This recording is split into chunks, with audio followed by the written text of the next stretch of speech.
Hola, ¿qué tal? Bienvenidos a mi canal. El día de hoy vamos a seguir con la segunda parte de Hacia la no verdad. Esta vez vamos a hablar del Renacimiento. Entonces, bueno, este es como un repaso así histórico. En el video anterior estábamos viendo el siglo XV, ¿no? Que es un siglo muy interesante porque aquí ya vemos una ruptura con la tradición. A través de la figura de Guillermo de Ockham se ve muy claramente. Entonces, este rompimiento ya es súper dramático porque es como un trauma colectivo, ¿no? Y este trauma se genera por diferentes, una especie de decadencia que se vive dentro de la iglesia, ¿no? Que es la crisis de la escolástica, pero también una decadencia moral que, bueno, va a hacer el impulso de diferentes reformas que van a tener mucha presencia en el Renacimiento. Algo muy importante, y de hecho se me hace lo más importante y de las causas más grandes por las cuales hubo este trauma colectivo y este cambio, ¿no? de paradigma, ¿no? Acerca de la realidad, es la burguesía. La burguesía, y se los he comentado en muchas ocasiones, es un grupo de poder que comienza a consolidarse. Siempre que un grupo de poder comienza a consolidarse, se enfrenta con los poderes antiguos, porque a nadie le gusta que de pronto aparezca un poder nuevo que le haga competencia. Entonces se tiene que enfrentar, y a veces este enfrentamiento no es así de guerra, ¿no? O a un enfrentamiento violento, sino también es un enfrentamiento ideológico, ¿no? Aquí no es que los burgueses se pusieran a pelear aquí con la nobleza o hicieran literalmente guerras ni nada así, sino más bien como que aquí la forma en la que ellos se están consolidando es construyendo una ideología por debajo del agua que les permite ir creciendo, ir extendiéndose cada vez más. Esta ideología tiene muchísimo que ver con el interés por la realidad práctica, que pues al fin y al cabo de la realidad yo voy a obtener mi riqueza, no la voy a conseguir del ángel que esté volando ahí en la esfera del éter y quién sabe qué, ¿no? Entonces, esto es lo que les interesa a los burgueses, o sea, realmente plantear un método, una especie de forma, ¿no? de conocimiento, ¿no? Que nos haga tener más riqueza, ¿no? Y todo esto viene de una idea de la riqueza que también se fue transformando. Tenemos la cuestión, el antecedente de las cruzadas, por ejemplo, ¿no? Las cruzadas en realidad era un interés por abrir nuevas rutas comerciales. En el siglo XV también, uno de los libros más famosos fue el libro de Marco Polo. El libro de Marco Polo era justamente un texto que hablaba de un comerciante, de un mercader que viaja a Oriente y va viendo todo lo que hay en otros pueblos. Aquí hay dos cosas, ¿no? Primero, el interés del comercio y la idea de abrir rutas comerciales con Oriente. Esa es una idea muy interesante. La otra es la apertura a entender otras civilizaciones, el interés o la curiosidad por encontrar otra gente, ¿no? Aquí es bien interesante porque en la Edad Media no se movía la gente mucho, realmente el viaje no se hacía mucho. Se hacía mucho un tipo de viaje que era la peregrinación, esa sí se hacía. La peregrinación era justamente encontrarte con lo divino y era un proceso espiritual muy interesante, ¿no? Aquí el interés no es tanto una curiosidad por otra gente ni una curiosidad por especímenes raros de la naturaleza, sino simplemente algo interno, era algo que se vivía más del interior, ¿no? Aquí con Marco Polo vemos que está este viaje, pero ya con un interés económico, ¿no? Es al fin comerciar productos, y también lo vemos muy curioso en lo que respecta a otras especies, ¿no? De hecho menciona ahí algunos animales, ¿no? Que le llaman la atención, diferentes gentes, razas monstruosas, porque la gente pensaba que si tú te salías un poco del territorio conocido, tú encontrarías razas monstruosas. Esto quiere decir, pues encontrarías a lo mejor una persona con cara de perro, de verdad pensaban que el mundo era un poco así. Esto era lo que ellos creían y no era broma, o sea, de verdad creían esto. Entonces aquí vemos estas dos cosas, ¿no? El viaje económico y el interés por otras cosas. Y esto es completamente el espíritu burgués, o sea, el espíritu burgués es algo que se centra mucho en la curiosidad y en el interés económico cuando se está moviendo. Todavía en Marco Polo no lo vemos tanto, pero sí, ya vemos esto. Y curiosamente aparece en el siglo XV. ¿Y qué es este siglo pues tan de crisis, tan de movimiento, ¿no? Y pues con la peste y todas las cosas que hablé en el video pasado, pues se vive realmente como una ruptura. Los burgueses también empiezan a impulsar muchísimo una idea muy individualista de la sociedad. Esto es porque a ellos les conviene esto bastante, ¿no? Hay que entender que los burgueses pueden ser cualquier persona que antes no tenía poder y que por unos negocios afortunados de repente empieza a escalar. Pero esto no les gusta a los nobles, o sea, los nobles siguen viendo a los burgueses como pues así de, no, o sea, no pueden pertenecer a nosotros, no se pueden mezclar con nosotros. El burgués pues se siente un poco así de, bueno, ¿y qué soy? O sea, no pertenezco a los campesinos, pero no pertenezco a la nobleza, tengo poder y pues empieza aquí como una serie de preguntas. Lo que les interesa mucho a los burgueses es una ideología individualista. ¿Por qué? Porque es la idea de que a través de nuestra individualidad podemos construir nuestro destino. Otra cosa es que en el Renacimiento, algo que toma mucha importancia es la magia. La magia siempre ha estado, pero tuvo su auge y tuvo, digamos, una explosión tremenda en el siglo XVI. El siglo XVI es el de los siglos más mágicos donde les interesa muchísimo más la magia. Esto es porque la magia tiene de trasfondo un mensaje muy interesante, ¿no? La religión es simplemente de sometimiento, o sea, yo me someto a los designios divinos, me someto a la autoridad eclesiástica y ya, fin. Cumplo los mandamientos, cumplo ciertas cosas y fin. La magia aquí plantea la posibilidad de que tú a través de tu voluntad, ¿no? De tu voluntad puedas transformar el mundo. Si se fijan, la preocupación es la misma que la de la ciencia. O sea, nosotros mediante el conocimiento podemos transformar la realidad. La magia era lo mismo. A través del conocimiento nosotros transformamos la realidad. Es algo sumamente que compagina muy bien con esta idea que se está construyendo, ¿no? Que está siendo muy impulsada por la burguesía. Esta idea de que el ser humano puede ser el creador del mundo, ¿no? Que el ser humano es como un pequeño Dios, pero no solamente el noble, no solamente el eclesiástico, sino cualquier ser humano. O sea, todo ser humano tiene cierto poder creador y cierto poder divino, ¿no? Esta necesidad de centrar tanto en el ser humano el poder es justamente para ellos tener poder, o sea, no es de gratis, ¿no? O sea, es justamente centrar en ellos el poder y ya no en las autoridades eclesiásticas, ya no en otras cosas. Entonces, sí me entienden como que hay en el trasfondo de esta idea tan bonita, ¿no? Sí existe como un interés realmente político y de poder, ¿no? De imponerse de los burgueses. Pero aquí se pone complicado, o sea, el siglo XVI de verdad es uno de los siglos más complicados de todos. La gente seguramente en el siglo XVI ha de haber pensado que estaba en el apocalipsis, o sea, si en el siglo XV pensaron eso porque llegó la peste y todo esto, en el siglo XVI también continuaba esta no sé, momento tan efervescente y así tan estresante, ¿no? Y es que de verdad se me hace muy gracioso porque de hecho yo hice la tesis de un humanista del siglo XVI y él realmente está preocupado, o sea, se le nota la preocupación en el texto de que no saben para dónde irse, o sea, no sabe qué creer, pues, ¿no? Si él se pregunta en qué va a creer, ya aquí ya hay una forma en la que el poder se entiende de manera distinta. Tú antes creías lo que a ti te decían o lo que la verdad estaba diciendo, ¿no? La cuestión metafísica era muy clara y a ti te la decían y tú ya la aceptabas y fin. Era así de sencillo. Aquí sí ya existe un cuestionamiento, ¿no? Existe un cuestionamiento hacia la iglesia. La misma iglesia se está desmoronando, ¿no? Recordemos toda esta cuestión de que la misma iglesia comienza a tener una crisis muy grande, comienzan estas reformas, ¿no? De la iglesia que generan guerras de religión. Y aparte, o sea, súmale a eso el descubrimiento de América, o sea, no solo América, otros territorios, porque se habla mucho del descubrimiento de América, pero no que los portugueses navegaron mucho por África y encontraron muchos territorios nuevos. Entonces imagínense, si se tenía esta idea de que fuera del centro del mundo ibas a encontrarte razas monstruosas y después te das cuenta de que hay otras culturas pues de gente normal y que llegan los viajeros y dicen, no, es que yo no vi a los hombres perro, yo vi a pues a gente, pues ok, sí extraña porque es diferente a nosotros, pero era gente pues un tanto normal, o fui a tal isla y no es cierto que había sirenas, todo esto, ¿no? Entonces imagínense el caos desde un punto de vista epistemológico, o sea, desde un punto de vista como de qué certeza yo puedo tener del mundo, o sea, así tan fácil, qué certeza yo puedo tener.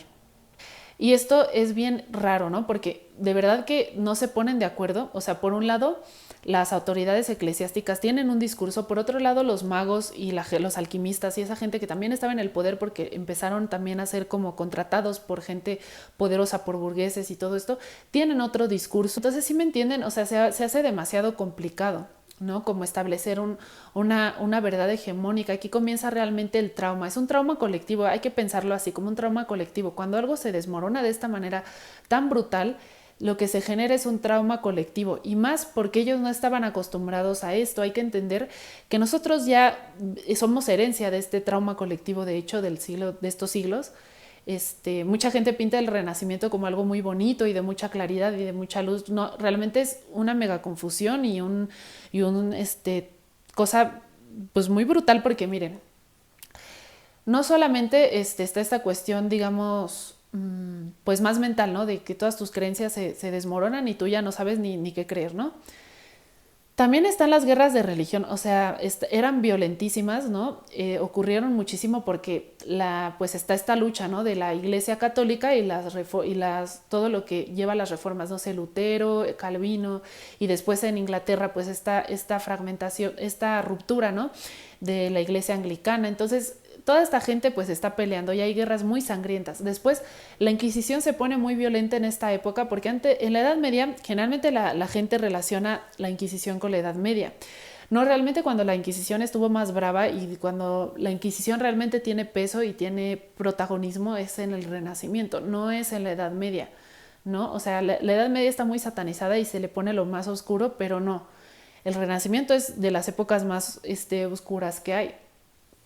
Oscura en el sentido de que era muy violenta, fue una época muy violenta, pero también oscura en el sentido de que tú no sabes para dónde ir prácticamente, o sea, no sabes tú ni qué creer ni nada. Y esto se ve en el intelectual que se llama Antonio de Torquemada, que es el que me tocó estudiar. Se pregunta, ¿y habrá la raza monstruosa? ¿Qué habrá pasado con los monstruos que estaban aquí, pues que teníamos tan pues dados por hechos, ¿no? Que había monstruos y tantos viajeros que iban y efectivamente llegaban y decían, sí, sí están los monstruos, y ya otros nuevos viajeros están yendo y no se están encontrando ya monstruos, ¿no? ¿Qué hay de diferencia entre estos dos viajeros? Porque unos veían monstruos, o una posibilidad es que dijeran mentiras, ¿no? Pero no creo que sea tan sencillo como una cuestión de decir mentiras, sino que cuando tú eras una persona que tenías una mentalidad y tú viajas, cualquier cosa que te apareciera tú lo ibas a ver como un monstruo, porque tú ya estabas pensando así, voy a ver monstruos, ¿no? Pero aquí, ¿qué pasa con esta cuestión que empieza de los burgueses, todo esto? Pues que ellos van con, a ver, ¿qué puedo aprovechar? No van, ay, ¿qué monstruo habrá? Sino van, ¿de dónde puedo sacar yo dinero, no? O sea, entonces, ¿me entiende la diferencia?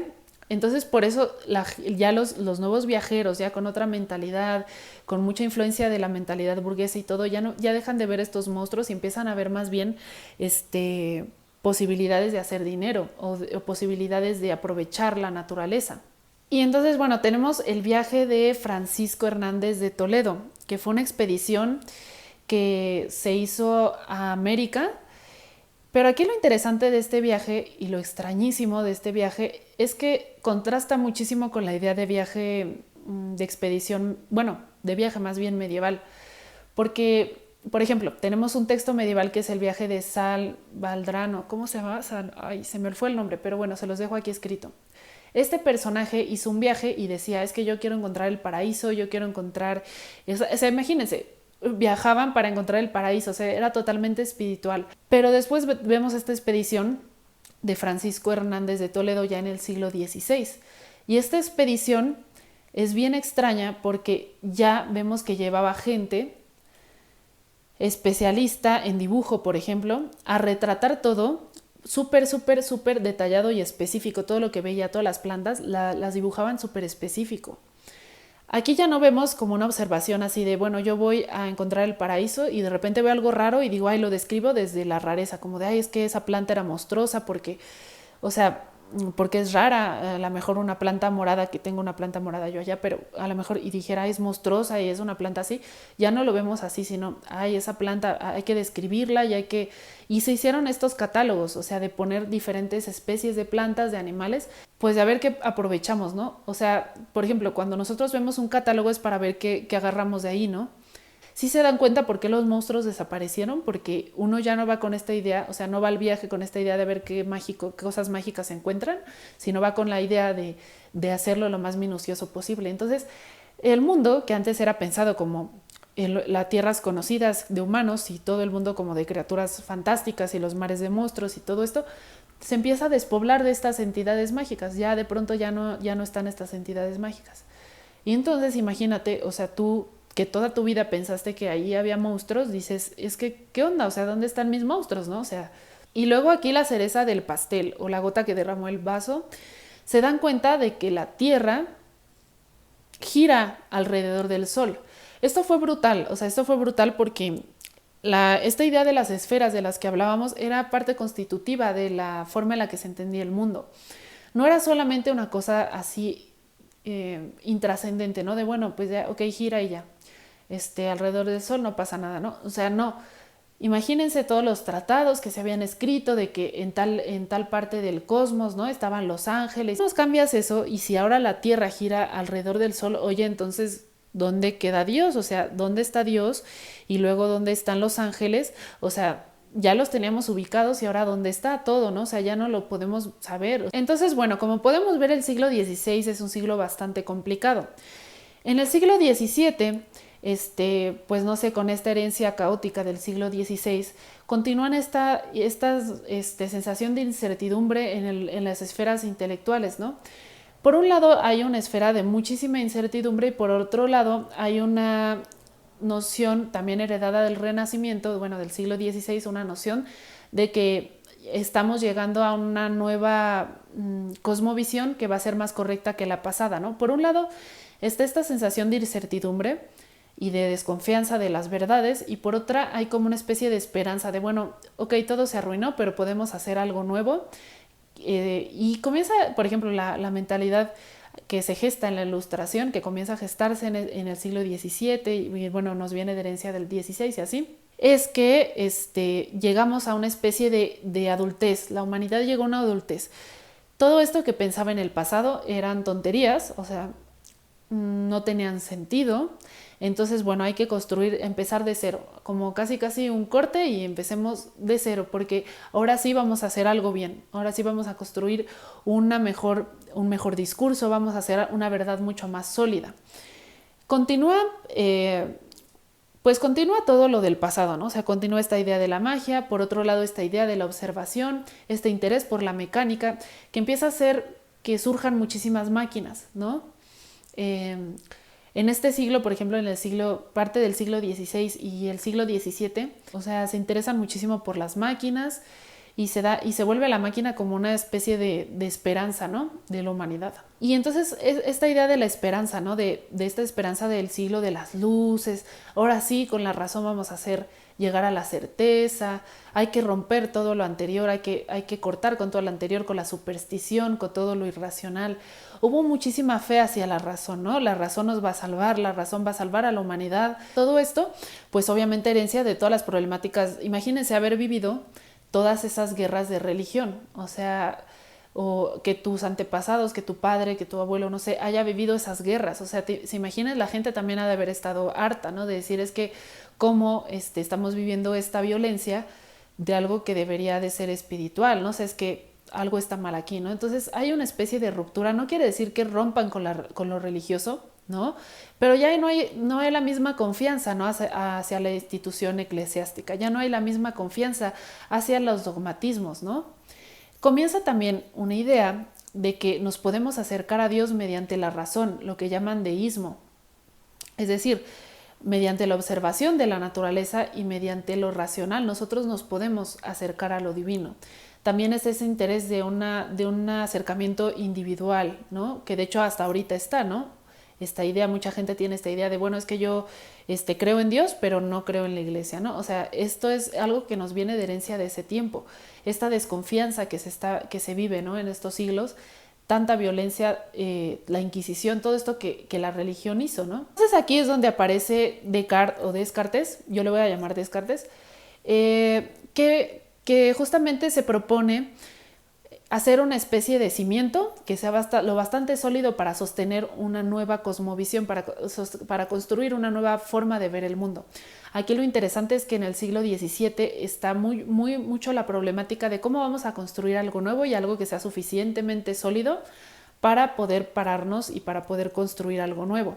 Es una idea muy edificante si se fija. ¿Cómo empiezo, no? O sea, ¿de qué manera yo empiezo para no equivocarme? O sea, imagínense después de ese trauma, ¿cómo no me equivoco? O sea, ¿cómo construyo una verdad que no haya posibilidad de error? Bueno, yo no puedo estar seguro absolutamente de nada, ¿no? Imagínense, bastante coherente con lo pasado. No puedo estar absolutamente seguro de nada, ni siquiera de mi experiencia física, de mis sentidos. No puedo estar ni siquiera seguro de eso, porque cuando sueño también siento cosas, ¿no? O sea, cuando sueño siento las cosas como reales y no son reales. Entonces, si es así, pues ¿qué me queda? O sea, ¿a qué cosa puedo yo, de qué cosa puedo estar seguro? Bueno, de lo que estoy seguro es de que estoy pensando, porque si estoy preguntándome de qué estoy seguro, eso ya es un pensamiento, entonces debo estar seguro de que estoy pensando. Bueno, y eso entonces me da la pauta para decir, bueno, y si estoy pensando, entonces existo, ¿no? No es un pienso, luego existo, es que, ay, esto está tan mal entendido, pero no. Es más bien, la certeza es nuestro pensamiento y a través de esa certeza yo construyo la certeza siguiente, yo existo. Pero ¿qué hay en el fondo de la propuesta de Descartes? Pues lo que vemos es una confianza hacia la razón, ¿no? O sea, la razón y el pensamiento es lo que nos da las primeras certezas del mundo. También es una cosmovisión bastante centrada en el hombre, en la mente humana. También herencia justamente del pensamiento burgués del Renacimiento, de poner al hombre como centro de las cosas, ¿no? Y vemos una desconfianza hacia los sentidos, ¿no? En Descartes. La inquietud se vuelve de una inquietud metafísica a una inquietud epistemológica. ¿A qué me refiero con esto? Que la inquietud anterior era qué es lo que sustenta la realidad, qué es lo que existe y qué es lo que consiste. Ahora la inquietud es cómo el hombre conoce y cómo se pueden fundamentar verdades o desde qué punto de partida fundamentar el conocimiento.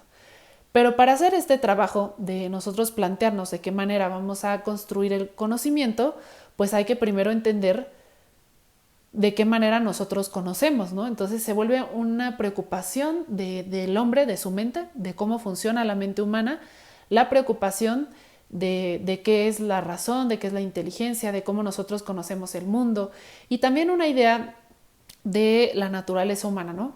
Si no nos podemos ya sostener en una especie como de designio divino, pues lo que va a sustentar nuestras verdades y nuestro conocimiento pues va a ser la misma naturaleza humana. Nosotros ya no podemos decir de manera, iniciando por lo metafísico, o sea, ya no vamos a construir la verdad de lo metafísico a lo individual, sino al revés, de lo individual a lo metafísico, o sea, vamos a entender un poco a Dios a través de nosotros, ¿no? O sea, no es tanto que dejen a Dios de lado, nunca lo dejan de lado en este momento, o sea, no, realmente es raro quien lo deja de lado. O sea, sigue aquí la preocupación de Dios, pero ya es muy difícil que nosotros nos saltemos nuestra mente y vamos a Dios directo, ¿no?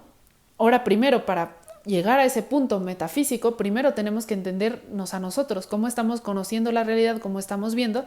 Por eso es que toda la inquietud se vuelve epistemológica. No sé si me explico en ese sentido, epistemológica, de que cómo construimos el conocimiento. Y por otro lado tenemos el empirismo inglés. Si se fijan, el empirismo ya estaba como de alguna manera sentando sus bases desde tiempos muy antiguos, ¿no? Desde el siglo XV ya lo vemos, que comienza, por ejemplo, lo de Guillermo de Ockham es un antecedente, pero aquí ya se empieza a desarrollar como una filosofía, como una teoría mucho más sustentada, ¿no? Aquí tiene muchísimo peso la observación, la experiencia, ¿no? Es bien interesante porque aquí ellos postulan que la razón no es tanto una forma confiable de conocer, sino lo que tenemos que entender para conocer es la experiencia, ¿no? Por eso es empirismo, tenemos que centrarnos en la experiencia. Y aquí es muy interesante porque el empirismo tiene la idea de que si nosotros utilizamos únicamente la razón para tratar de llegar a una verdad universal, nos vamos a cometer el mismo error de antes, ¿no? El error que se cometió antes, ¿no? Con esta cuestión de la metafísica y todo esto, se va a llegar a este mismo error porque eso vicia el conocimiento. O sea, ellos piensan que si tú tienes una verdad a la cual consideras universal y de ahí quieres entender el resto del mundo, todo lo vas a estar leyendo a través de esa verdad universal. Entonces no hay que hacer eso, más bien no hay que tener una verdad universal directamente, sino más bien comenzar a observar el mundo y observar la naturaleza. Esto tiene muchísimo que ver con la forma analítica de entender el mundo. Comienza a ser un poco compartimentada, ¿no? Es imposible que nosotros podamos tener una experiencia de la totalidad, ¿no? O sea, con los múltiples objetos que componen el mundo. ¿De qué manera entonces podemos tener una experiencia observable, medible, todo esto a través de cosas muy particulares, ¿no? Esta idea de los lentes, ¿no? Del telescopio, por ejemplo, de observar todo en pequeños como herramientas de laboratorio, todo esto es una manera de poner toda nuestra atención de nuestros sentidos en un solo punto de la realidad. De esta manera pues se construye pues un conocimiento que pueda prescindir de estas cuestiones metafísicas, o sea, y incluso no tanto de la razón, porque la razón siempre se va a utilizar, pero de llegar a conclusiones muy precipitadas a partir de la razón, ¿no? Y esto presenta dos problemas metafísicos, ¿no? Así como el racionalismo presenta el problema de que podemos equivocarnos, ¿no? Y llegar a una verdad mediante la razón que contamine toda nuestra experiencia y nos cierre pues a que pueda haber un cambio, ¿no? Tú tienes que ir construyendo el conocimiento desde los casos particulares, desde lo particular. Pero aquí el problema es lo interesante, el problema metafísico es, bueno, ¿y tú cómo decides? O sea, también es arbitraria la decisión de qué es lo particular, ¿no? Yo puedo decir, la particular es la hoja, ¿no? Mi punto de partida para conocer el árbol va a ser la hoja. Este es mi punto de partida y otro te va a decir, no, pues no, la hoja, no. El punto de partida va a ser la célula microscópica o la fibra microscópica de la hoja. Y otro te va a decir, no, vamos a partir la realidad del árbol, desde el árbol entero, ¿no? Entonces, a ver, esa decisión es arbitraria. Tú cuando tomas la muestra, ¿cómo decides qué es lo observable, ¿no? La idea es observar objetos individuales, pero ¿qué tan individuales, no? O sea, la realidad no es así de que, digamos, sea una verdad universal que el objeto, por ejemplo, que esto sea un objeto así terminado, o es el objeto la tapa y esta cosa y el líquido es otro y así, ¿me entienden? O sea, no es tan sencillo en ese sentido. También tiene problemáticas que de hecho van a seguir pesando en la ciencia hasta la actualidad. Ya se les advirtió, se les dijo, no pueden dividir la realidad así como se les ocurra porque después va a haber un problema, ¿no? Y dicho al hecho, o sea, pasó en la física, ¿qué pasó? Pues que nosotros entendemos al objeto como y pues la realidad es una, ¿no? Pero si nosotros partimos al objeto hasta llegar a sus partículas más pequeñas, entonces, ¿qué pasa? Pues ya la realidad se vuelve distinta, ¿no? Y es ahí cuando hay una disonancia. Ya es una cuestión metafísica que ya estaba ahí, ya se veía venir que iba a haber ese error o que iba a haber esa imposibilidad a futuro, ¿no? De este planteamiento como empirista, ¿no? Pero bueno, tuvo muchísimo auge y o sea, a pesar de esta problemática, pues sí ha podido llegar a muchísimos avances toda esta cuestión y más bien el racionalismo como que quedó un poco atrás, ¿no? Esta idea de llegar a una verdad universal, todo esto actualmente ha quedado un poco atrás. Pero también existe una inquietud muy fuerte, no solo el conocimiento, no solo la epistemología, sino la política. O sea, si nosotros no podemos llegar a una verdad universal, ¿cómo vamos a gobernar y a construir nuevas sociedades? O sea, ¿qué onda? ¿Qué vamos a hacer? Entonces es ahí cuando surge otra preocupación muy grande de todos los intelectuales de la época. ¿Cuál es la preocupación? Pues es justamente entender la naturaleza humana. Si nosotros ya no vamos a irnos tan lejos, ¿no? A una naturaleza divina y de ahí de entender la naturaleza divina, irnos a entender la naturaleza humana, ya no nos vamos a hacer ese camino porque ya vimos que no funcionó. A través de lo particular yo voy a llegar a lo general, ¿no? Es esta idea de reformular así el conocimiento. Entonces, pues se busca entender la naturaleza humana. ¿Cómo la entendemos? ¿Cómo entendemos la naturaleza humana? Pues al observar las naciones, a ver en qué se parecen, por ejemplo, Vico, ¿no? Que fue un intelectual italiano. Vico le interesaba mucho la naturaleza común entre las naciones, entender que por ejemplo, estudiar diversos lenguajes y de todos esos lenguajes sacar en qué se parecen. Entonces está esta ambición, o sea, nosotros podemos ver esto en la Ilustración. Por un lado, una excesiva fe a la razón. Porque sean empiristas y no racionalistas no quiere decir que no le estén teniendo fe a la razón, porque al fin y al cabo el método que ellos plantean es un método racional que ellos plantean desde la razón. Lo que ellos están en desacuerdo es que te saltes la experiencia y te vayas directo a la razón, ¿no? Y los racionalistas no confían en la experiencia y quieren irse a la razón porque la experiencia, pues, ¿qué es? ¿Que la experiencia qué? O sea, puede ser una mentira, ¿no? Entonces, pues ahí está la ruptura, ¿no? Y la problemática. Pero aquí vemos, ¿no? Que en realidad la Ilustración, que es curiosamente una época muy idealizada, ¿no? Vista como, ay, guau, la Ilustración, o sea, los libros de historia, ay, qué padre, la Ilustración, súper genial, y el Renacimiento, vemos que en realidad fueron épocas de mucha incertidumbre, de mucho estrés, en el sentido de cómo construimos un conocimiento y de muchas confrontaciones de poder, de muchísimos cambios, y que no fue tan sencillo, ¿no? En estas épocas construir la verdad. Esto es a rasgos generales. Espero que les haya gustado este video y los espero en el siguiente. Muchísimas gracias por ver.